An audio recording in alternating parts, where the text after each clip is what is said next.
Kertawijaya atau disebut pula Dyah Kertawijaya adalah Maharaja Majapahit ke-7 yang memerintah pada tahun 1447 sampai dengan 1451 Masehi dengan gelar Sri Maharaja Wijaya Parakrama Wardana.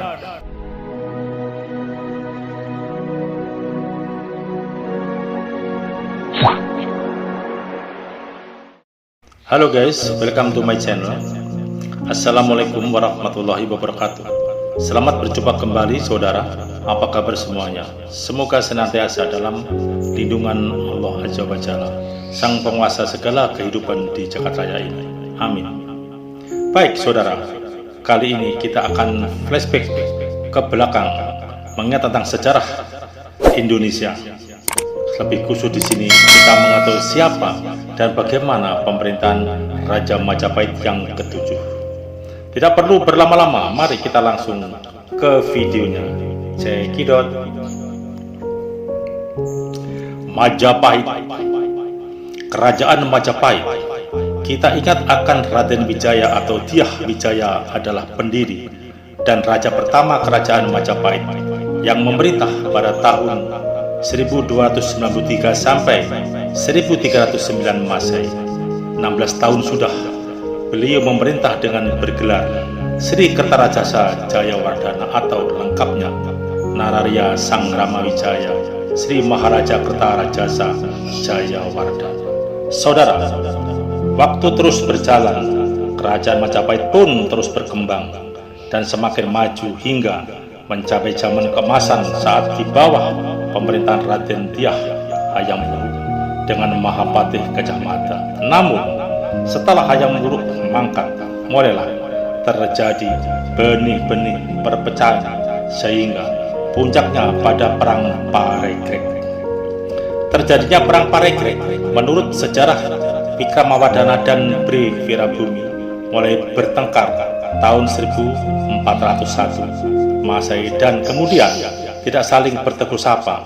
Pada tahun 1404 Masehi perselisihan antara keduanya meletus menjadi Perang Paregreg yang berarti perang setahap demi setahap dengan tempo lambat. Perang saudara dalam Perang Paregreg sedikit mereda setelah Suhita naik tahta. Namun perseteruan antara anggota keluarga kerajaan Majapahit tidak berhenti sampai di situ. Para ratorlah yang menamai perang saudara setelah Hayam Wuruk mangkat dengan nama Paregreg atau peristiwa huru-hara. Pemicunya perebutan singgasana antara suami Kusumawardhani yaitu Wikramawardhana dengan saudara tiri Kusumawardhani, Bhre Wirabumi. Wirabumi menuntut tahta dari Wikramawardhana, namun Wirabumi tak berhak atas tahta Majapahit karena putra Hayam Wuruk dari Selir. Posisi putri mahkota disandang Kusumawardhani, anak Padukasari permaisuri Hayam Wuruk. Paregreg berakhir setelah Wirabumi gugur. Namun perang saudara terus terjadi. Secara turun-temurun Majapahit dipimpin langsung oleh keturunan Sang Ramawijaya atau Raden Wijaya sampai ke Suhita cucu dari Raden Hayam Wuruk yang memimpin Majapahit dari tahun 1429 Masehi sampai dengan 1447 Masehi. 18 tahun Suhita memimpin kerajaan Majapahit. Dari perkawinannya dengan Yang Parameswara, Suhita tak memperoleh keturunan. Suhita digantikan saudara tirinya yaitu Sri Kertawijaya yang memerintah pada tahun 1447 sampai dengan 1457 Masehi. Sri Kertawijaya adalah putra Wikramawardhana dari Selir. Dyah Kertawijaya adalah Raja Majapahit yang memerintah pada tahun 1447 sampai dengan 1450 Masehi dengan gelar Sri Maharaja Wijaya Parakrama Wardana. Menurut para raton, Kertawijaya adalah putra Wikramawardhana dari Selir yang merupakan adik tiri dari Suhita. Putra Wikramawardhana yang lain adalah Yang Bekasing Suka, Bhre Tumapel dan Suhita. Sebelum menjadi raja, Kertawijaya pernah menjadi Bri Tumapel III, menggantikan kakaknya Manggala Wardana yang meninggal awal tahun 1427 Masehi. Sri Maharaja Wijaya Parakrama Wardana memiliki permaisuri Ratu Daha Jayawardani Dyah Jayaswari. Memiliki 3 putra, yakni 1. Raja Sawardana Dyah Wijaya Kumara Sang Sianagara Giriwardana, 2. Dyah Surya Wikrama, dan yang ketiga Singa Wikrama Wardana Dyah Suraprabha. Surawijaya naik tahta menggantikan Suhita pada tahun 1447 Masehi. Pada masa pemerintahannya sering terjadi gempa bumi dan gunung meletus. Juga terjadi peristiwa pembunuhan penduduk Idung Galating oleh keponakannya, yaitu Bri Paguwan putra Bri Tumapel. Dalam prasasti Waringin Pitu disebutkan bahwa Kertawijaya bersifat Dewa Wisnu, memiliki jiwa yang tinggi dalam pemujaan terhadap para dewa, dan diibaratkan matahari, menyilaukan mata bersumarak bersih nirmala, yang disebabkan kemegahan beliau karena pada tubuh sang raja mengeluarkan pancaran cahaya atau aurora. Sudah barang tentu sang raja memiliki ilmu supranatural yang sangat tinggi. Dalam babat Tanah Jawi diceritakan bahwa Dyah Kertanegara ini bernama Raden Hardiwijaya, putra Prabu Murda Ningkung. Raden Hardiwijaya naik tahta dengan gelar Prabu Brawijaya I. Dengan patihnya Panular II, Adipati Patih Demang Panular II, Pangeran Demang. Kehidupan Prabu Brawijaya I ini penuh kemewahan dan kebahagiaan. Di tahun pertama bertakhta, Sri Maharaja Wijaya Parakrama Wardana mengeluarkan prasasti yang dikenal sebagai Prasasti Waringin Pitu. Prasasti ini dikenal pula sebagai Prasasti Surondakan karena dikemukakan dan ditemukan di desa Surondakan, Trenggalek. Namun sesungguhnya prasasti ini dikeluarkan untuk daerah Waringin Pitu yang sekarang menjadi desa Ringin Pitu, Tulung Agung.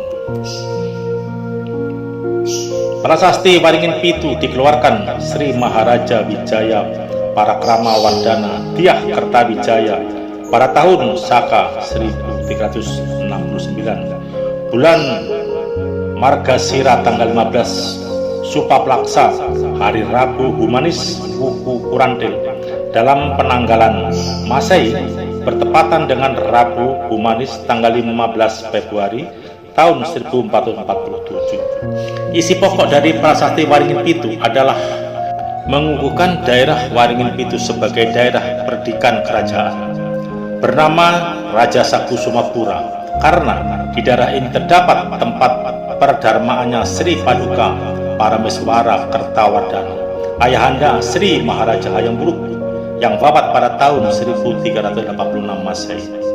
Prasasti Waringin Pitu menyebutkan 14 keraton bawahan Majapahit dan 10 anggota Wangsa Kirindra menempati istana masing-masing sebagai penguasa keraton bawahan Majapahit.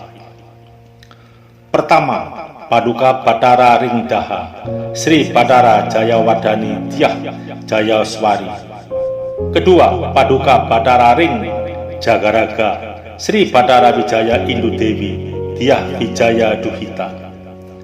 Ketiga, Paduka Batara Ring Kahuripan Raja Sawardana Dyah Jaya Kumara. Keempat, Paduka Batara Ring Tanjung Pura Manggala Wardani Dyah Sugararini. Kelima, Paduka Batara Ring Pajang Dyah Sureswari. Keenam, Paduka Batara Ring Kembang Jenar Raja Nanda Dyah Sudarmini. Ketujuh, Paduka Batara Ring Wengker Giriswardana Dyah Surya Wikrama. Delapan, Paduka Batara Ring Kabalan Mahamasihi Dyah Savitri. Kesembilan, Paduka Batara Ring Tumapel Singa Wikrama Wardana. Sah Surya Prabawa. Ke-10 Paduka Batararing Singapura Raja Sawardana Dewi Dyah Seripura. Ke-11 Batararing Matahun Paduka Vikramadyah Samara Wijaya. Ke-12 Paduka Batararing Wirabumi Raja Sawardana Indu Dewi Dyah Purikeswari. Ke-13 Paduka Batararing Keling Girinda Wardana Dyah Wijaya Komara. Ke-13 Paduka Batararing Girinda Wardana Dyah Wijaya Karana. Ke-14 Paduka Batararing Kalingga Komala Warna Dewi Dyah Sudayita. Beberapa keraton bawahan yang pernah lama muncul di Majapahit seperti Mataram, Lasem, Pamotan, Pakuan, Pandang Salas tidak tercatat pada tahun 1447 Masehi. Ada dua keraton baru di Majapahit, yaitu Kembang Jenar dan Kalinggapura. Serat para raton yang ditulis setelah Majapahit runtuh menurut Bre Kertabumi atau raja yang bertahta di Keraton Kertabumi. Akan tetapi pada prasasti Waringin Pitu, Keraton Kertabumi tidak tercatat. Ini dapat disimpulkan bahwa pada tahun 1447 Masehi, Bre atau raja Keraton Kertabumi belum dibangun. Prasasti Waringin Pitu bertahun 1447 Masehi.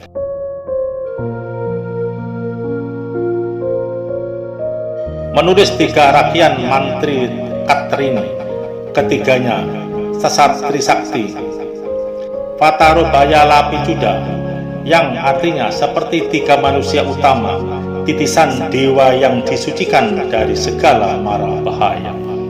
Di antaranya adalah 1. Rakyat Mantri Hinu Dyah Sudewa. 2. Rakyat Mantri Sirikan Dyah Sudakara.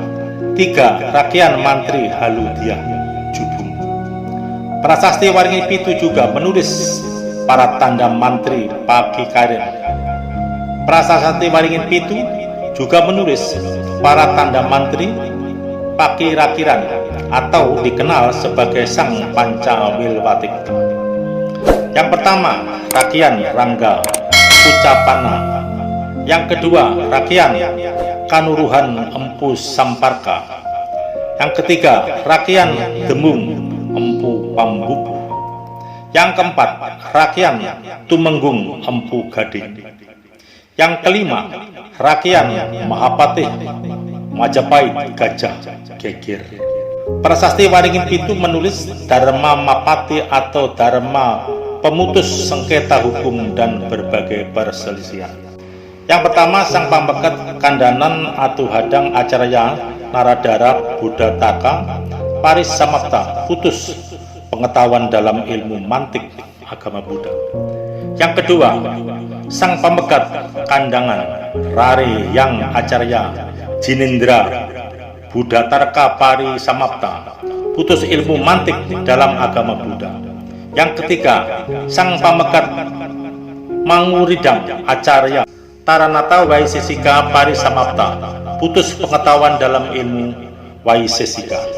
Yang keempat, Sang Pambekat Pamotan Dang Acarya Parkanata Ngayauya Karana Para Samapta, putus dalam pengetahuan ilmu mantik dan bahasa. Prasasti Waringin Pitu juga menulis 2 Dharma Yaksa atau pemimpin utusan agama.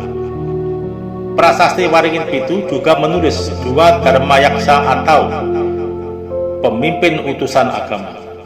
Yang pertama, Dharma Daksa Ring Kasayan Dang Acarya Iswara, Sindang Tapaksa penganut agama Siwa aliran Siddhanta. Yang kedua, Dharma Daksa Ring Kasaugatan Dang Acarya Sastra Raja Buddhatarka Pari Samapta, putus pengetahuan dalam ilmu mantik agama Buddha. Dyah Kertawijaya turun takhta setelah gagal menghadapi pemberontakan Raja Sawardana di mana semula Raja Sawardana merupakan penguasa di daerah Pamotan, Keling, dan Kahuripan. Karenanya Raja Sawardana dikenal dengan Bri Pamotan, Bri Keling, ataupun Bri Kahuripan. Kertawijaya wafat pada tahun 1451 Masehi. Ia dicandikan di Kertawijayapura. Kedudukannya sebagai raja digantikan Raja Sawardana. Hubungan antara Raja Sawardana dengan Kertawijaya tidak disebut secara tegas di dalam Pararaton, sehingga muncul pendapat yang mengatakan kalau Raja Sawardana naik tahta setelah membunuh Kertawijaya. Pendapat lain mengatakan Raja Sawardana adalah putra Kertawijaya yang nama asli tercatat dalam prasasti Waringin Pitu sebagai Dyah Wijaya Komara. Baiklah saudara, demikian kisah tentang Brawijaya ke-1, Sri Maharaja Wijaya Parakrama Wardana, Dyah Kertawijaya Raja Majapahit yang ke-7. Semoga bermanfaat untuk menambah wawasan putra-putri kita tentang sejarah Indonesia. Bahwasanya negeri kita Indonesia, Nusantara Raya ini, dari zaman dahulu telah berdiri kerajaan-kerajaan megah dan sangat luas teritorialnya. Perlu kita ingat Cokro Manggilingan, dunia ini berputar yang tidak terlepas dari garis edarnya. Begitu pula kerajaan Majapahit selalu membawa sejarah dan cerita setiap pergantian raja dan keturunannya. Saudara, mari kita tunggu video berikutnya. Pemerintahan Brawijaya kedua yang konon pemerintahan Raja Sawardana hanya seumur jagung. Benarkah demikian? Di atas langit masih ada langit, di atas ilmu masih ada ilmu. Tak ada gading yang tak retak, saudara. Tidak ada manusia yang sempurna. Mohon maaf jika ada penulisan yang salah atau keliru, baik penyebutan nama tokoh, gelar, maupun tahun serta peristiwanya. Terima kasih sahabat Blitar Channel 1. Yang baru menemukan channel ini, jangan lupa like, komen, subscribe, dan klik tombol lonceng serta share bila dianggap pantas dan relevan untuk dibagikan. Wabillahi taufik wal hidayah. Wassalamualaikum warahmatullahi wabarakatuh. Hum santi santi hum wilahing sekaring bawonola.